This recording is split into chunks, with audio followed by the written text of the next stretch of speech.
El reporte tributario te da la bienvenida. Diplomado. Costos aplicados a las pymes.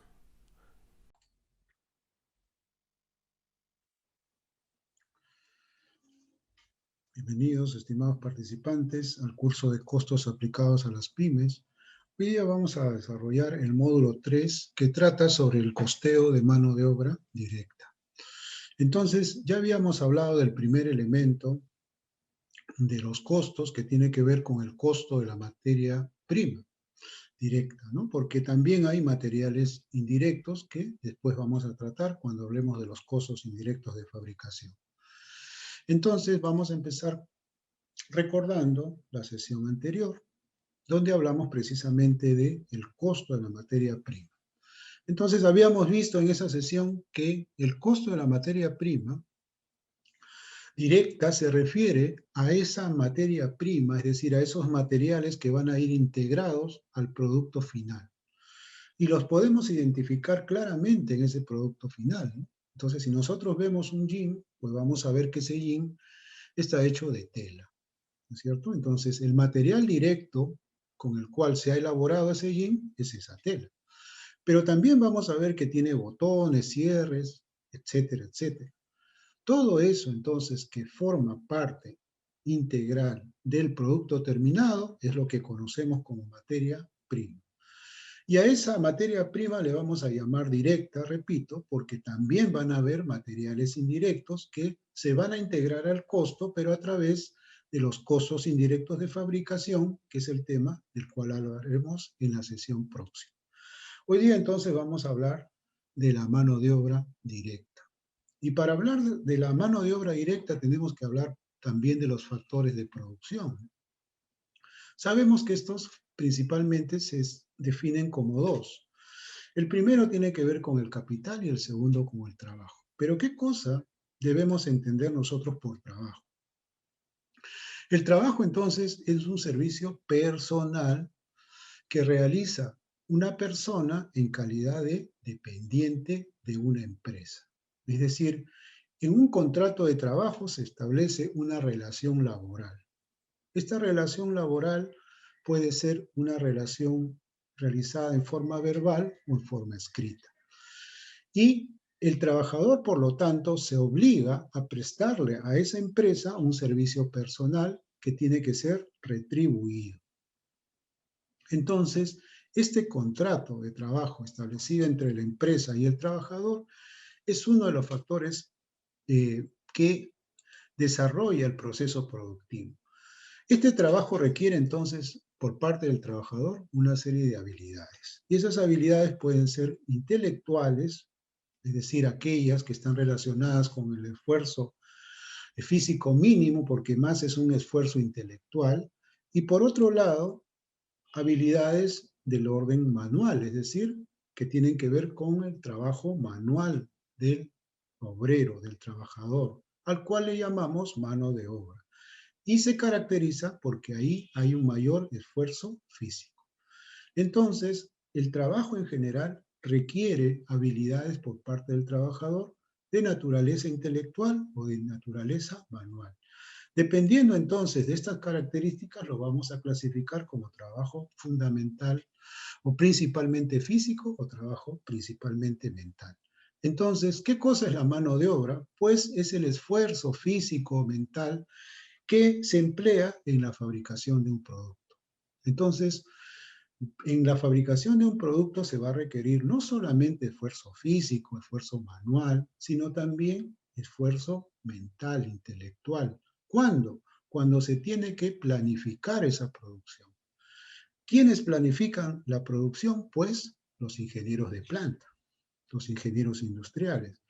Ellos han sido formados precisamente para poder planificar un proceso productivo eficientemente. La mano de obra también está relacionada con las actividades de producción o fabricación, pero puede estar relacionada también a la prestación de servicios, a la comercialización de mercadería. Representa el costo de la mano de obra de fabricación. Entonces, siempre que hablemos de producción, vamos a hablar de mano de obra. Esa mano de obra es la que a través del esfuerzo físico o mental va a participar en la elaboración de un producto. ¿Qué es entonces esta mano de obra? Pues la podemos definir como el valor del tiempo que el trabajador, con o sin máquinas, insume en la elaboración del producto o del servicio. Ese es el valor del tiempo. Es decir, el trabajador, al momento de realizar su trabajo, recibe o percibe una retribución. Esa retribución es el valor de su trabajo. Es la retribución entonces que este trabajador manual va a recibir como contraprestación de su esfuerzo en la elaboración del producto o en la prestación del servicio. Porque, como decimos, el costo de mano de obra se puede aplicar a diferentes rubros o actividades. ¿Qué es el personal de producción? Bien, vamos a tener diferentes tipos de personal de producción. Vamos a tener un personal dedicado a la dirección de la producción. Aquí, ¿quiénes van a estar? Aquí van a estar, como decíamos, el ingeniero de planta, el ingeniero industrial, el responsable de llevar a cabo el proceso productivo desde un punto de vista general. La planificación, entonces, de la producción es un aspecto, como vimos en el módulo 1, muy importante para efectos de llevar a cabo la producción. Por lo tanto, dentro del personal de producción no solamente vamos a incluir al personal, a la mano de obra directa, sino también al personal de dirección.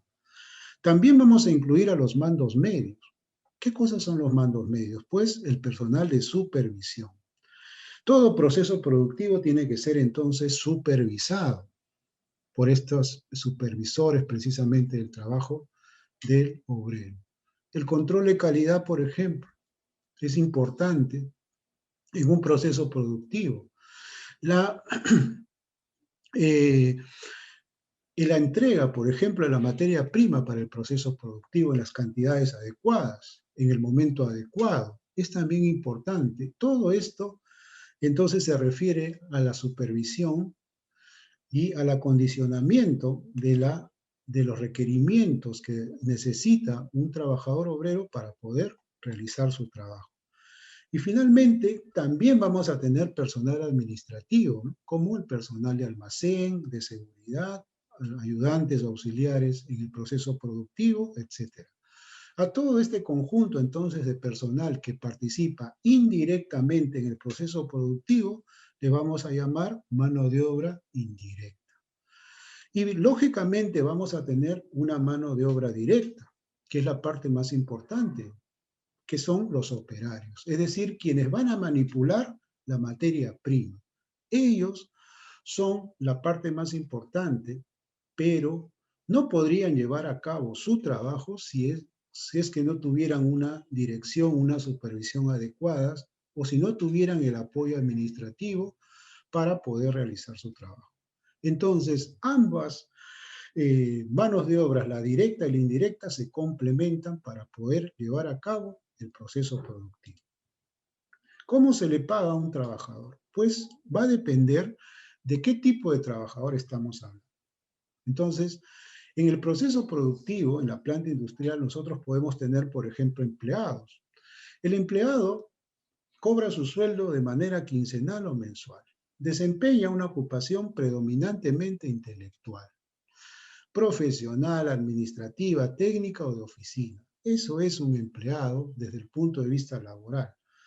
Por lo tanto, él va a tener una remuneración distinta al trabajador puramente manual, es decir, al obrero, a la mano de obra directa. Este obrero percibe su remuneración semanalmente, generalmente se hace así, o puede pactarse de manera quincenal o mensual. Este trabajador obrero entonces realiza trabajos que demandan mayor esfuerzo físico que intelectual y generalmente están ligados al proceso productivo. Es decir, repito, participan directamente en el proceso de producción y a su remuneración se le llama, como vamos a ver más adelante, jornal. Entonces, el obrero percibe un jornal diario o mensual y se le liquida su remuneración de manera semanal. Esta forma de pago al trabajador obrero se establece sin tomar en cuenta las unidades producidas. Es decir, cuando nosotros pactamos una remuneración con el trabajador obrero por un jornal diario mensual, no tomamos en cuenta cuántas unidades producidas va a realizar ese trabajador obrero. Sin embargo, otra forma de pagarle su remuneración es hacerlo a través del destajo. Es decir, un obrero también puede percibir su remuneración al destajo. ¿Qué significa el destajo? Que se establece esa remuneración tomando en cuenta las unidades producidas. Entonces, esto es muy importante para definir, por ejemplo, si esta mano de obra va a ser un costo fijo o variable para la empresa. Si establecemos un jornal diario, ¿sí?, que se va a pagar de manera semanal generalmente, pues aquí estamos hablando que no vamos a tomar en cuenta cuántas unidades produce el obrero. Por lo tanto, estamos hablando de una remuneración fija. Pero si se fija la remuneración de este obrero al destajo, estaríamos hablando de una remuneración de naturaleza variable. ¿Variable por qué? Porque va a estar en relación directa a las unidades producidas. Por lo tanto, estos criterios son los que vamos a tomar en cuenta para saber cuándo estamos frente a una remuneración de tipo fijo o de tipo variable. ¿Cómo clasificamos entonces la mano de obra? La podemos clasificar en mano de obra directa, que es la que interviene directamente en la fabricación del producto, la que está involucrada en la fabricación del producto. Por ejemplo, el operador de maquinaria. El operador de maquinaria entonces está directamente relacionado a tomar contacto con la materia prima y transformarla. Por lo tanto, eso será una mano de obra directa. Pero también estará la mano de obra indirecta, que es la que no participa directamente en la elaboración del producto, pero que es necesaria, como acabamos de ver. Por ejemplo, la supervisión o el supervisor de planta. ¿Es necesario para la producción? Por supuesto que sí. Esa mano de obra, entonces, tendrá la naturaleza de indirecta. ¿Cómo controlamos la mano de obra? Entonces, ya hemos definido que existe mano de obra fija, puede ser mano de obra variable, puede ser mano de obra directa o indirecta. Pero esta mano de obra al final tiene que controlarse. ¿Mediante qué? El registro de mano de obra. Es decir, el control de tiempo que se le hace a cada trabajador obrero para saber en qué ha ocupado precisamente ese tiempo. Porque lo que también se debe controlar es el tiempo ocioso. Lo que más se debe evitar entonces en un proceso productivo es el tiempo ocioso. Porque el tiempo ocioso es también un costo que va a tener que asumir la empresa. ¿Cuándo se genera entonces un tiempo ocioso? Pues cuando, por ejemplo, no se tiene la materia prima para poder entregársela al trabajador obrero para que realice su trabajo. Entonces, él va a estar ahí sentado esperando que llegue la materia prima porque no es su culpa, no es su responsabilidad, ¿no es cierto? Que la empresa no haya adquirido a tiempo la materia prima. Entonces, lo que debemos evitar siempre en un productivo es el tiempo ocioso.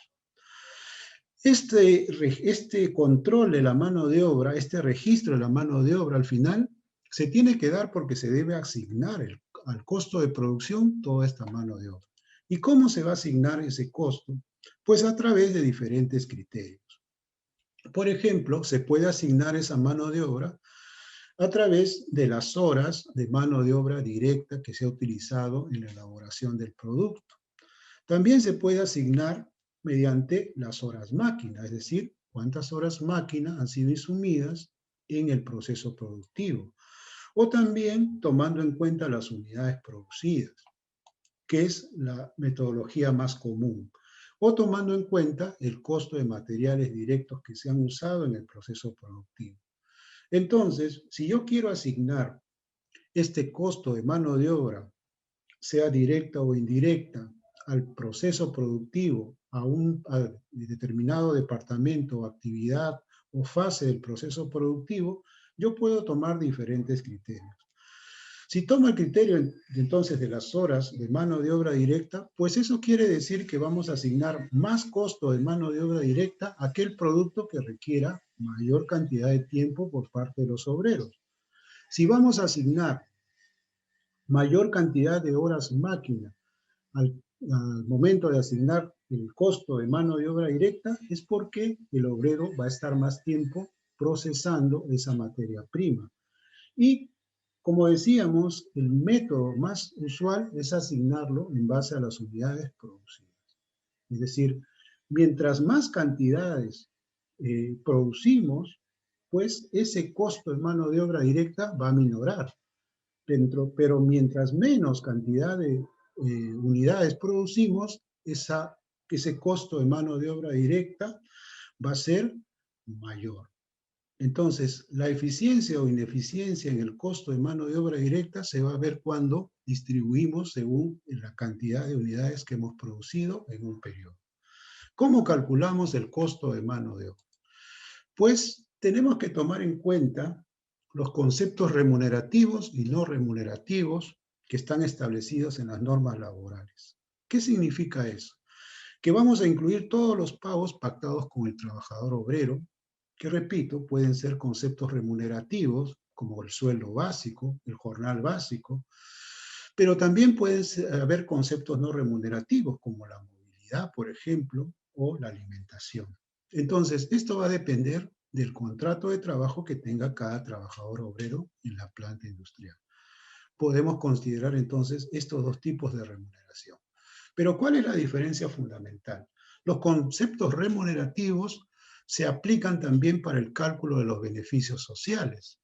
En cambio, los conceptos no remunerativos no se incluyen para el cálculo de los beneficios sociales. Entonces, esto se tiene que tomar en cuenta al momento de pactar esa remuneración. Pero un aspecto fundamental también en lo que tiene que ver con el costo de mano de obra es el relacionado a los sobrecostos laborales. Muchas veces, entonces, cuando nosotros contratamos al personal obrero, pensamos que el costo que vamos a asignar al producto terminado solamente es la remuneración que hemos pactado con este trabajador. Sin embargo, nosotros tenemos que saber que en el Perú existen diferentes regímenes laborales. Por ejemplo, existen regímenes laborales para los trabajadores de construcción.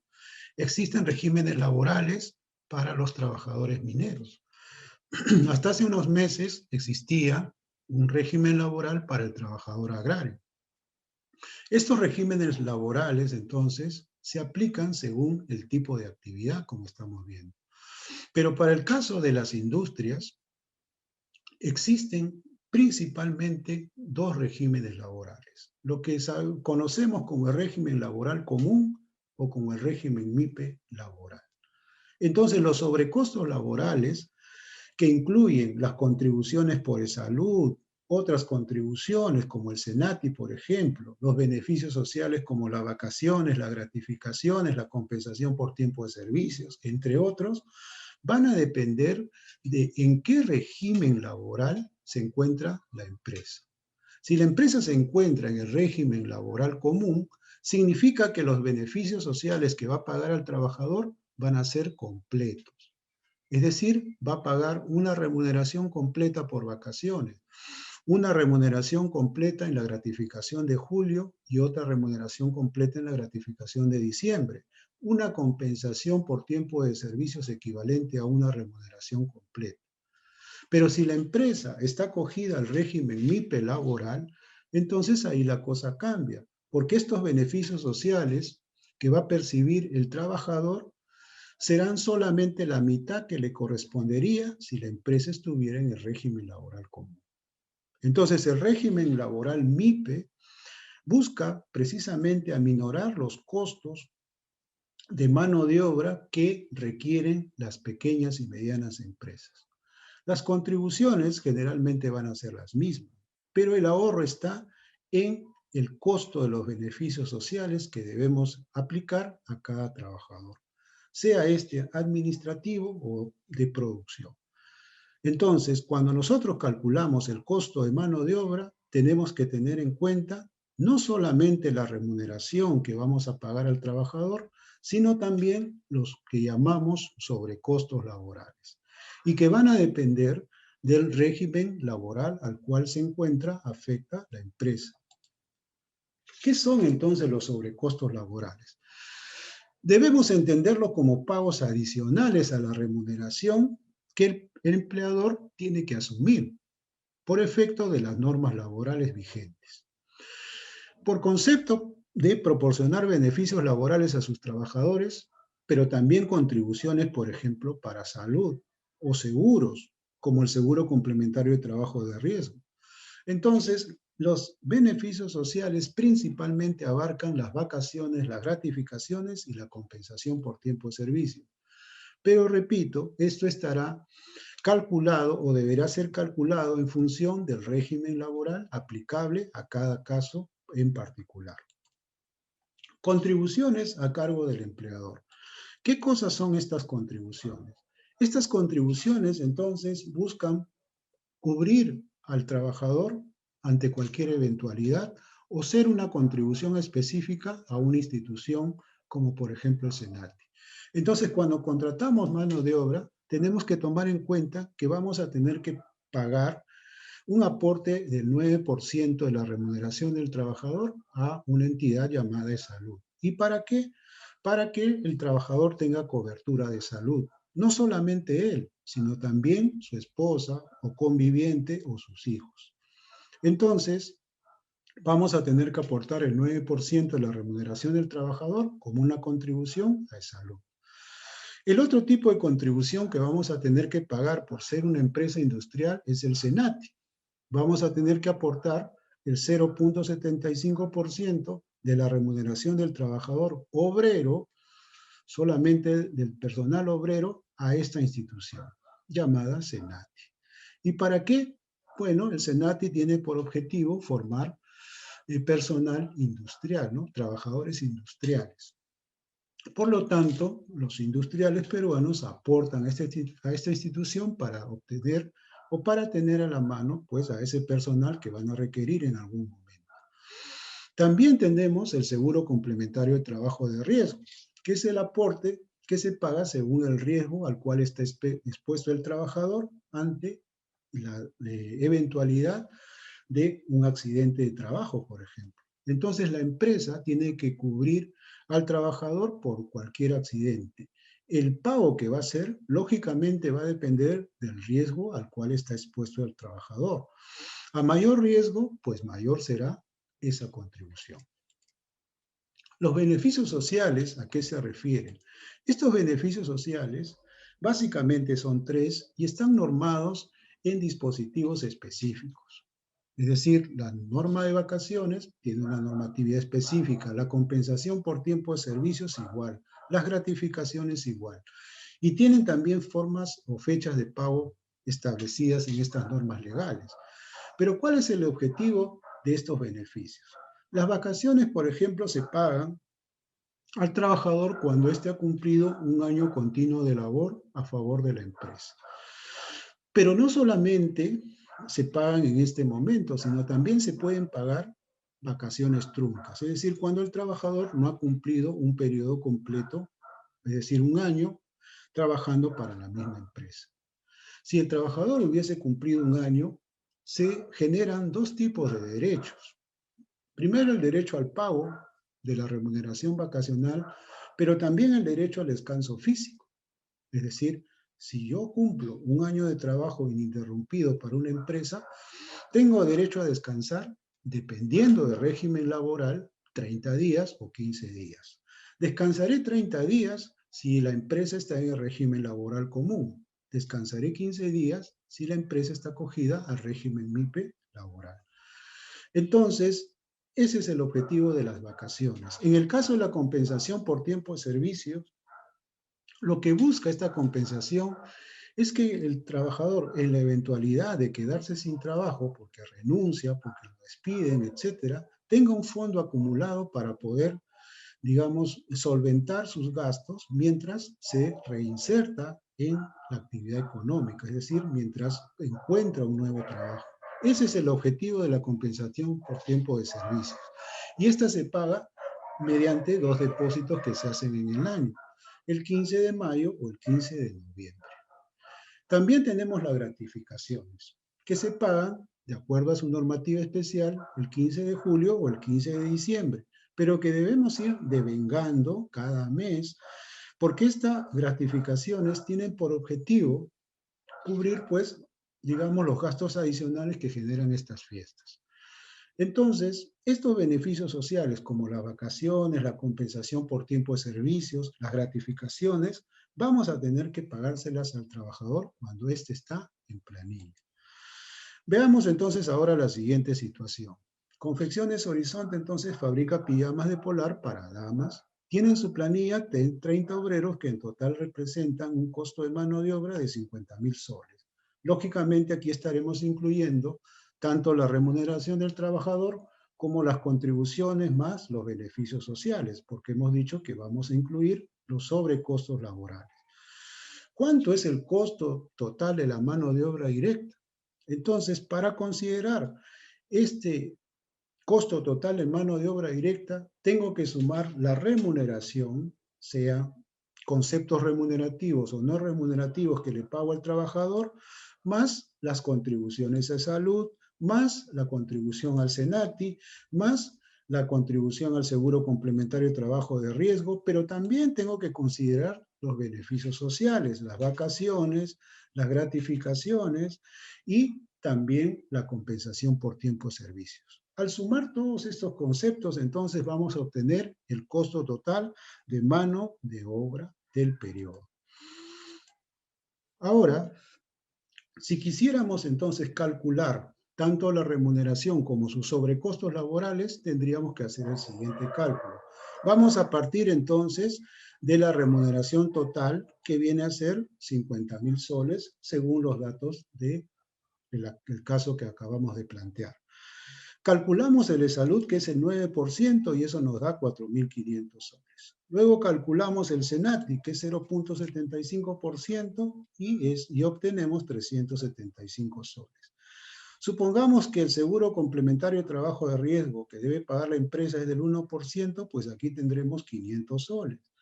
Y luego vamos a tener que calcular los beneficios sociales. Las vacaciones las vamos a dividir entre 12 porque es un beneficio anual.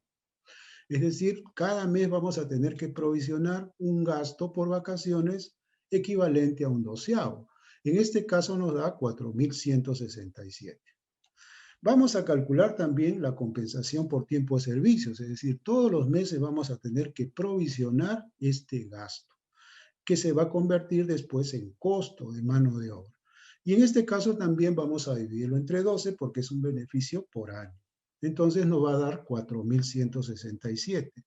Y finalmente las gratificaciones, que van a ser el monto total de la remuneración entre 6. ¿Por qué entre 6? Porque estas gratificaciones se pagan 2 veces al año, como hemos dicho, en julio y en diciembre. Y eso nos da 8.333.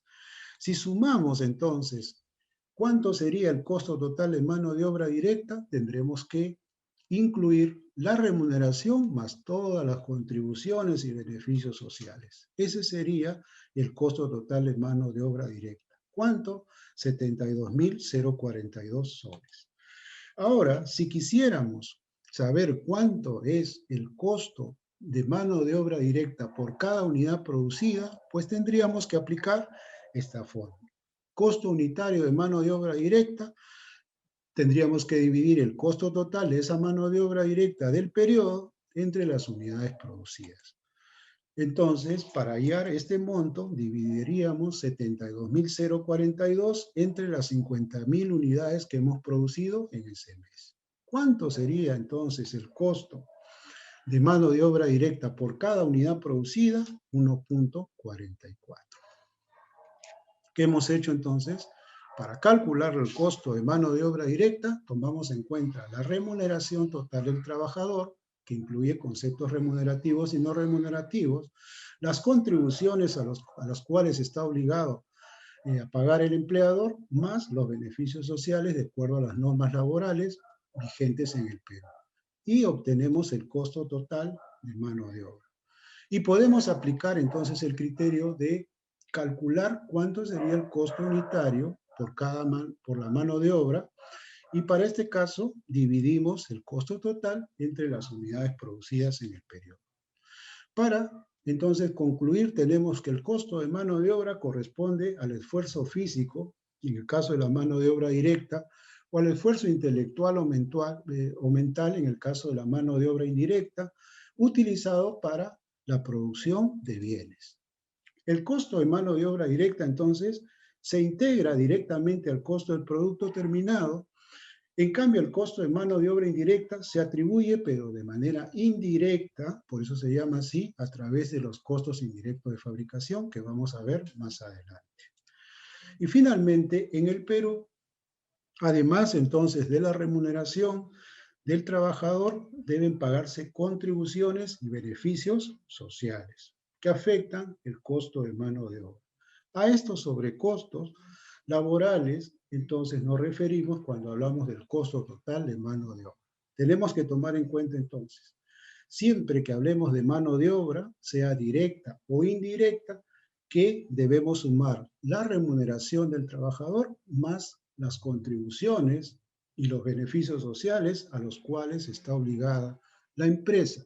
Pero tenemos que hacerlo tomando en cuenta el régimen laboral a la cual está afecta la empresa, que puede ser el régimen laboral común, con beneficios sociales completos, o el régimen MIPE laboral, donde se paga solamente la mitad de esos beneficios. Bien, estimados participantes, con esto hemos concluido la sesión de hoy. Muchas gracias. Nos vemos en la próxima sesión.